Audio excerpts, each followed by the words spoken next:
In the headlines, service chiefs visit Plateau as attacks on communities continue. As 2023 draws to an end, Nigerians call for economic progress in the new year. Poor waste management in Abuja poses serious health risks for residents.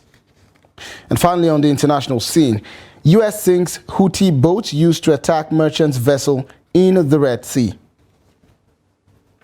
Well, hello there and welcome to the news update. I'm Sakir Ibrahim. Thanks for joining me.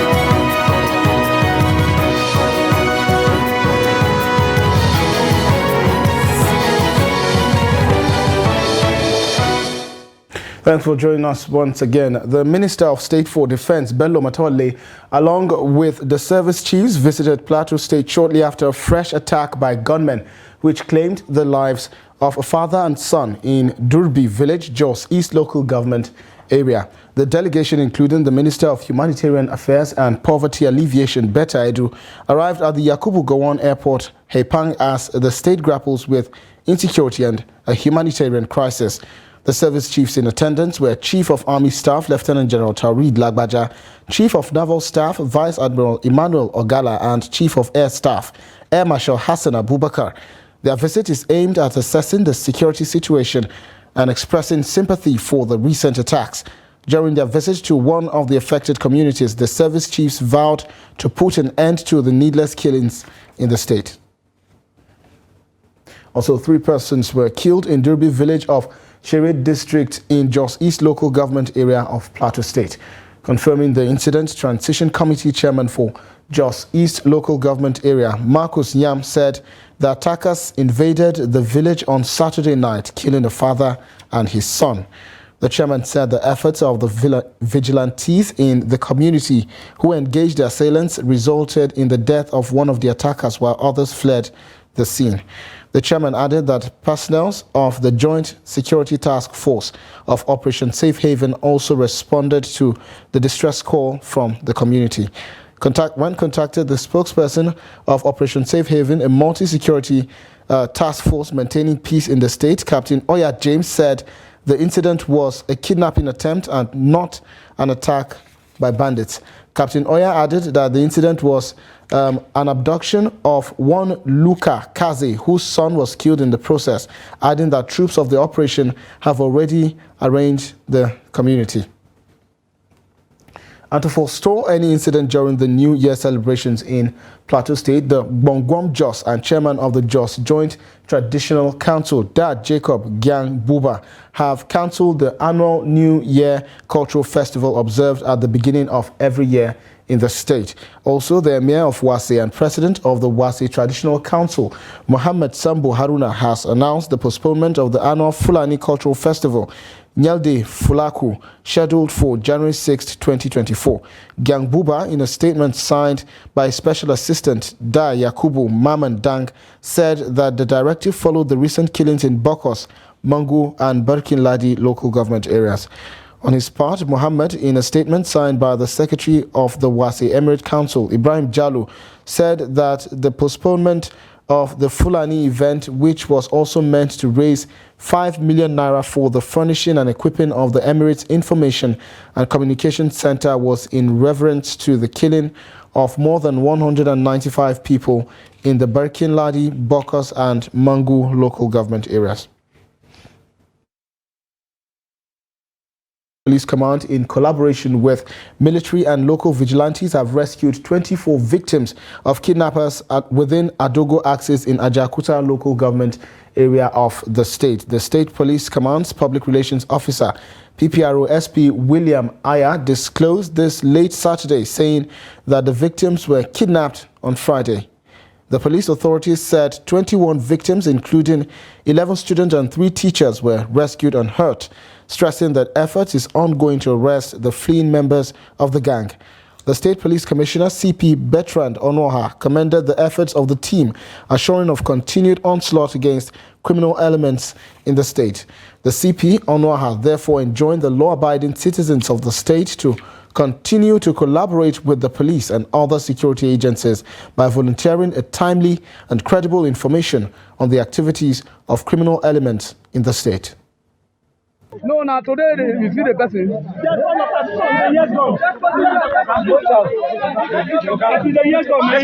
All of them. Miss. The guy don't enter bush out.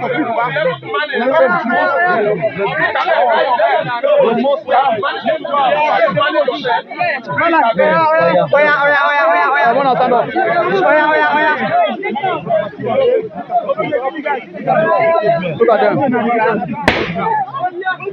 Look at them. Silvery. The amidst will be at the front.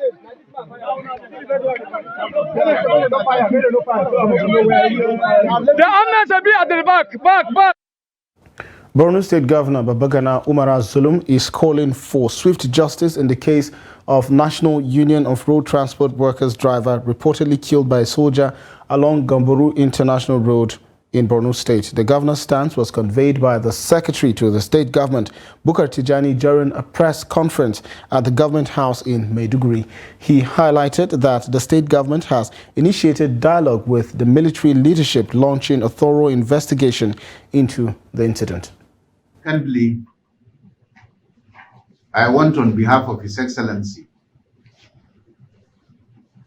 for the Union, other members of the public, Borno State citizens, and even broadly Nigerians, to be patient, to look at this incident as an incident which has happened,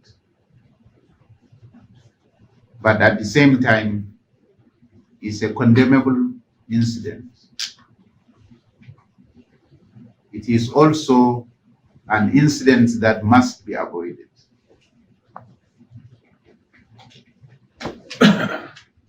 To say the least, His Excellency, some few months back, rushed to Gamborungala, to Dikwa, to Mafa, to ensure that the Borno State government, with the support of the military, opened the Maiduguri, Mafa, Dikwa, Gamborungala road so that citizens can have their normal business of traveling, trading, visiting kin and kith, and other things that lawfully Nigerian citizens can do. And so therefore, anything that would prevent the free movement of our people who are lawfully doing their everyday business must be avoided, and the Borno State government will make sure that this road will be open for normal traveling, normal business.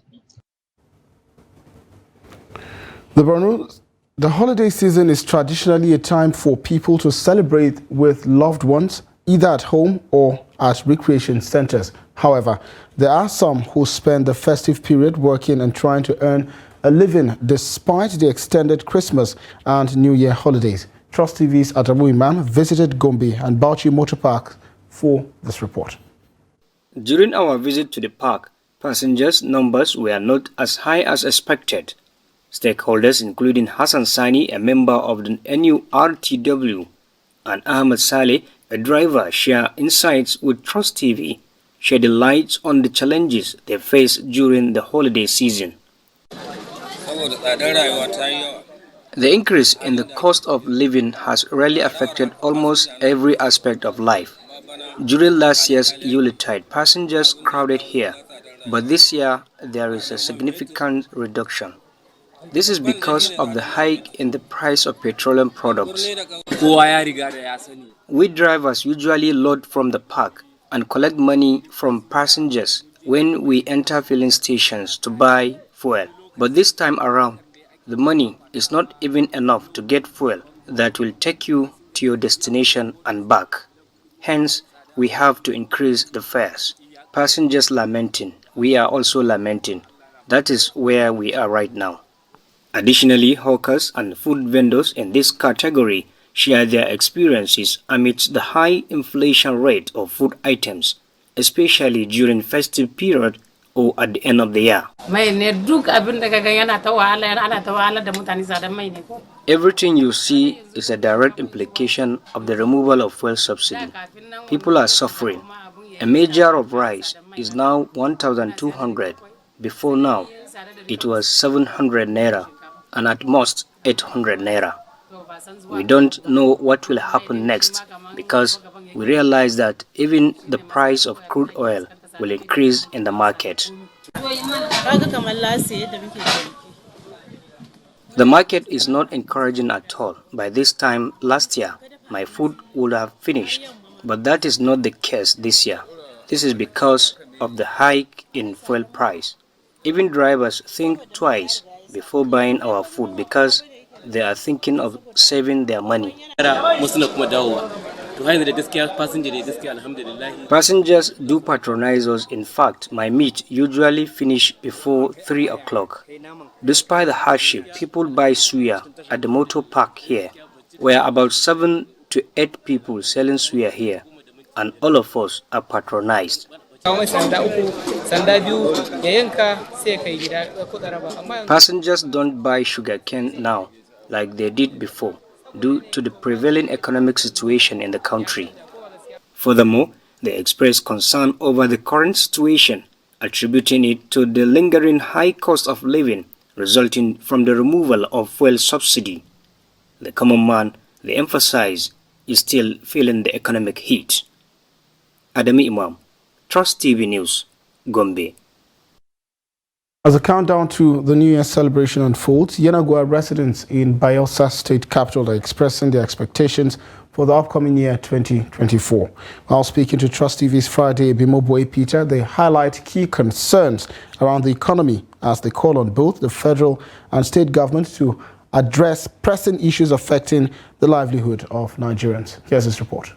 The new year is upon us and residents are looking forward to the new year with a lot of expectations as they acknowledge the effort made by the state and federal government so far. However, they emphasize the need for intensified effort in the coming year to address the challenges faced by the masses. I will first and foremost appreciate the government for their up and doing.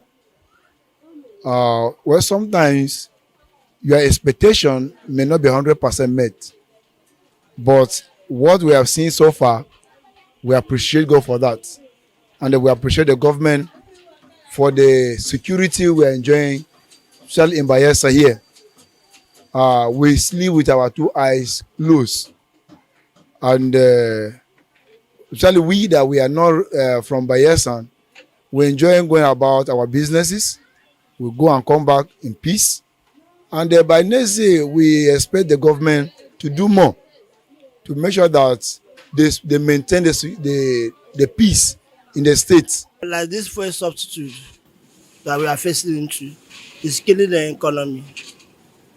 For example, places that we are used to go like with 100 naira, 200 naira, if we find it 500, and stabilize our economy, like dollar is rising every day. It's affecting us. We will be businessmen. Like when we are going to buy pipe now, we are used to buy 1 inch pipe like 1,000, but now it's 1,800. Another resident, Adoro Savior, shares her concerns about the challenges experienced in the current year, such as the new Naira note policy, fuel price hikes, and increases in commodity prices. She voiced a collective sentiment expressing a desire to avoid a recurrence of such issues in 2024. My expectation for 2024 mostly is this fuel subsidy. Make they do in the way we say people will feel buy am, because this a liter of fuel 700 naira. The thing they choke people a lot. Mostly we be business people. They choke us well. 2023 we experienced cashless policy, and that the thing takes so many people village. That cashless people, if you don't know, you don't know. So we still pray, may cashless policy not come back again. Despite the ongoing celebration season, the persistently high fuel prices remain a point of contention For many Nigerians, the new year will mark a new beginning with the hope that it will come with a positive changes. Friday, Ebimobowe Peter, Trust TV News, Yenagoa. And the National Drug Law Enforcement Agency, NDLEA, has intercepted a Qatar-based businessman, Agu Evidence Amobi, and one Uchegbu Onyebuchiobi with consignment of psychoactive substances at the Murtala Mohammed International Airport, MMIA, Ikeja, Lagos. The Director, Media and Advocacy, NDLEA Headquarters, Femi Babafemi, on Sunday disclosed that Amobi was arrested on Saturday at the departure point of Terminal 2 of the MMIA on his way to Doha on a Qatar Airways flight.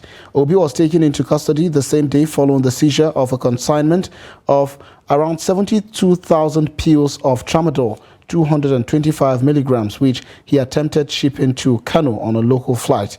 Amobi, who claimed he's been living and working in Doha, Qatar for over 10 years, was caught with 1.30 kilograms of cannabis sativa concealed in a bag of foodstuff. He claimed he bought the substance in Enugu to deliver in Doha to enable him to raise enough funds to pay his rent in Doha and Nigeria and the school fees of his 3 children. Similar arrests were also made in Yobe, Kano, Imo, and Kwara. You're watching the news update on Trust TV. Still to come. ECOWAS sanctions on Niger Republic leave border communities in economic crisis. This and of course more news after the break. Don't go anywhere. Thanks for staying with us on the news update. Now here's a recap of our major stories. Service chiefs visit Plateau as attacks on communities continue. And as 2023 draws to an end, Nigerians call for economic progress in the new year. And moving on to other stories now, according to the United Nations Industrial Organization, Nigeria generates over 32 million tons of waste annually, with plastic accounting for 2.5 million tons. The alarming issue of poor waste management is a significant concern for residents of Abuja, Nigeria's capital city. In Karu, Abuja, residents are calling on FCT administration to urgently order the evacuation of a substantial waste deposit near the Karu Muslim cemetery to restore sanitation to the area. Ibrahim Ismail reports. This substantial waste bin is situated just off a major expressway in the Karu area of the federal capital, Abuja, dangerously close to the Karu Muslim cemetery. The waste, consisting of plastic, leather, and leftovers, emits an unpleasant smell, polluting the air. Business operators and residents in the vicinity emphasize that the poor waste dump site poses significant health risk. You can see that dustbin over there. I believe that government, somebody holds the contract to be packing that dustbin every Monday or every week. But as you are seeing, that dustbin there has been there for more than 2 months. Nobody is packing it. And anytime they will come to pack it, the trucks that will convert those dirty from that place, you see them, they will splash everything on this road to where they will go and dump the dustbin, which is very bad. And we want the minister of the FCT to come and see this place by himself, because the people they gave the job they are not functioning. To give a person a job or a contract and you don't come and check if the person is doing it appropriately. So this place is causing a hazard to human health, which is not good. For example, this place can cause cholera to human health. Residents, having staged a peaceful protest demanding the allocation of a new dump site away from the residential areas, expressed frustration at the lack of intervention by the FCT management. If government can find another place that is very secured to be packing all these things, and mostly we here in Karu, the majority of the dustbin bring around is from Karo side, Federal Housing, Jukwe, all they are coming to dump it here. And the place is purposely for burial ground parking space. Message to the minister, we've been seeing all these kind of things.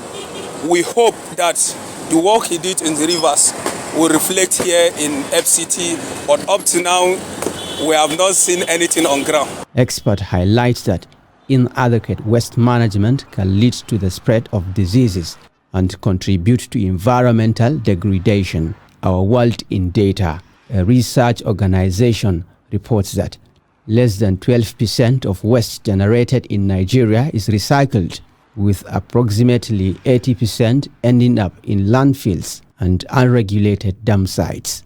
Ibrahim Ismail, Trust TV News, Abuja. And residents of border communities in Katsina State say they are feeling the pains of the present economic crunching the country due to border closure and fuel subsidy removal. According to them, the continuous closure of the border with Niger Republic frustrates them and the Nigerian economy as a whole. Abdullahi Yamadi visited the affected communities in Katsina State and sent in this report. Life here has turned to the survival of the fittest, as the struggle to make ends meet is enormous and requires one to have the energy and to be fearless in confronting border officials.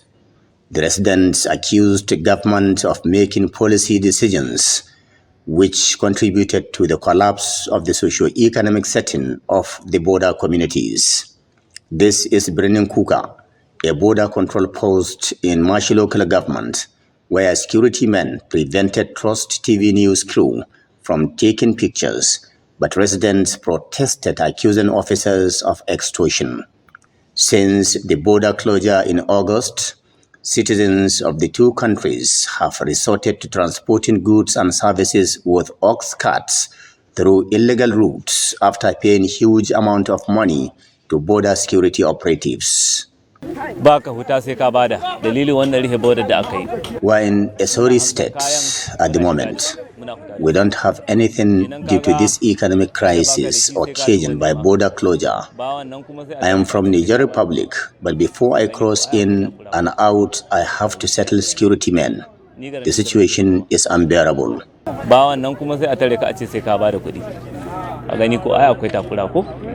Besides enduring harsh economic realities, the border communities are also battling with perennial water shortage, lack of social amenities, and unbearable living costs, with many looking malnourished.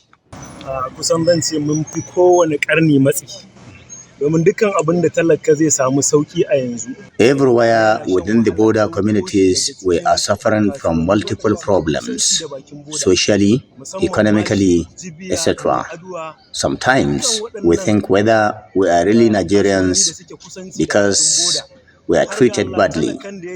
From Jibia to Dankama, Kongolam up to Babamutum, we are treated like animals. What is our offense? Is it because we are Nigerians? Suffering everywhere.